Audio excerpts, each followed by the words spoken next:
देता देवा कराई तोरो मैटरी कपास। मिक्स बाय सूरज निराला।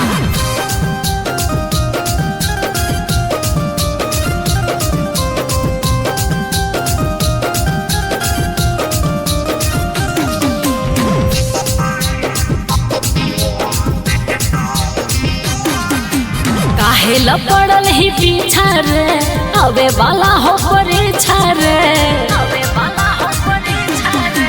काहेला पड़ल ही पीछा रे अबे वाला हो परीक्षा रे।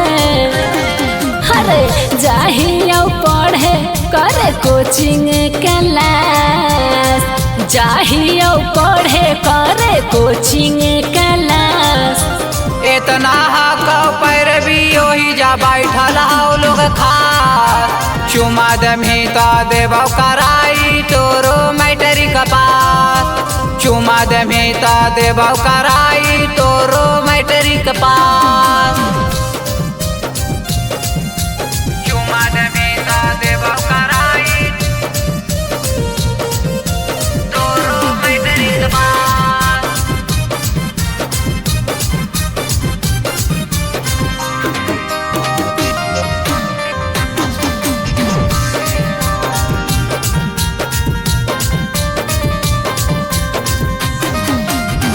हटे ना तू दूर ऐसे सटे ना तू पास रे। आई तो रिजल्ट खासे करे विश्वास गे। हटे ना तू दूर ऐसे सटे ना तू पास रे।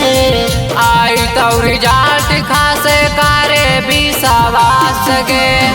करे ना भीरे हमरा आके बकवास। इतना हक पैरवी ओही जा बैठल हो लोग खास। चुमा देता देवा कराई तोरो मैटरी कपास। चुमा देता देवा कराई तोरो मैटरी कपास। चुमा देता देवा कराई तोरो मैटरी कपास।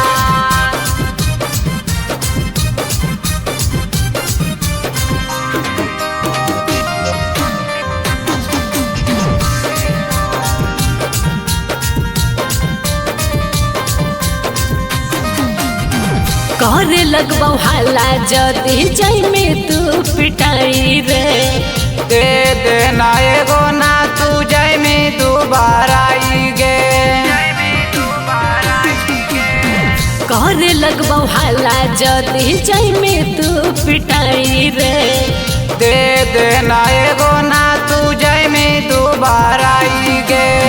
भाग जोर गोल्डी नहीं तो हो जाए मानी रास। इतना हक पैरवी ओही जा बैठल हो लोग खास। चुमा देता देवा कराई तोरो मैटरी कपास। चुमा देता देवा कराई तोरो मैटरी कपास। भाग्यशाली रिकॉर्डिंग स्टूडियो जड़ुआ वैशाली।